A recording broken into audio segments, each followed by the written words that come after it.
अस्सलाम वालेकुम दोस्तों, इन सारे घी का रेट बता देता हूँ। ठीक है, आयल और घी का। ये है सोना चांदी, ये है सोना चांदी आयल, ये है एवोलिन घी। ठीक है, लज़्ज़त घी, लज़्ज़त आयल, सीज़न कैनोला। ठीक है जी, 1 लीटर का हबीब जो है ना आयल, सूफ़ी आयल, सोया सुप्रीम आयल, मनपसंद घी, डालडा, मीज़ान और इबा।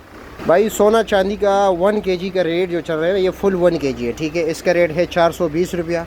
और इसका जो आयल है 1 लीटर है। ठीक है, यानी 900 ml नहीं है, 470 रुपये रेट है। और ये एवोलिन जो है ये घी, ये भी 1 kg है। ठीक है, इसका रेट है 450 रुपया। और इसके आयल का जो रेट है भाई वो 480 रुपये है। ठीक है, लज़्ज़त है जो है भाई ये 900 ग्राम है। लज़्ज़त ये आपको 350 रुपये का मिलेगा। लज़्ज़त जो आयल है, आयल का 900 ml है और ये तकरीबन 350, दोनों का सेम ही रेट चल रहा है, घी और आयल दोनों का। तो दोनों वैसे भी है, लोकल कंपनी है, कौन सा है जो है ना ये तीर मार लेगा। सीज़न कैनोला ये भी 1 लीटर है भाई, इनका रेट भी 490 रुपये है। हबीब भी 1 लीटर है जाई, इनका भी 490 रुपये, दोनों का एक ही रेट है। सूफ़ी घी का जो है जी भाई, डालडा के मुकाबले में आजकल लोग काफ़ी ज़्यादा इस्तेमाल कर रहे हैं, हमें भी करना चाहिए।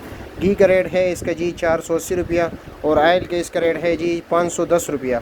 सोया सुप्रीम आयल जो है जी इसका रेट चल रहा है 490 रुपया। ठीक है, इसी तरह मनपसंद जो है, मनपसंद 900 ग्राम का होता है और ये भी डालडा की कंपनी है जी।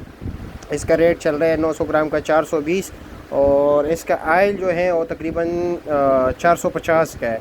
ठीक है, डालडा का जो है 480 रुपये चल रहा है 1 kg का। और डालडा आयल जो है वो 496 होता है। ठीक है, मीज़ान घी जो है जी इस वक्त रेट चल रहा है मीज़ान का 1 kg का 460 रुपये और इसका जो आयल है वो तकरीबन 480 रुपये, 20 रुपये का फ़र्क है। इसी तरह ईवा आयल जो है जी ये 510 रुपये है। ठीक है जी।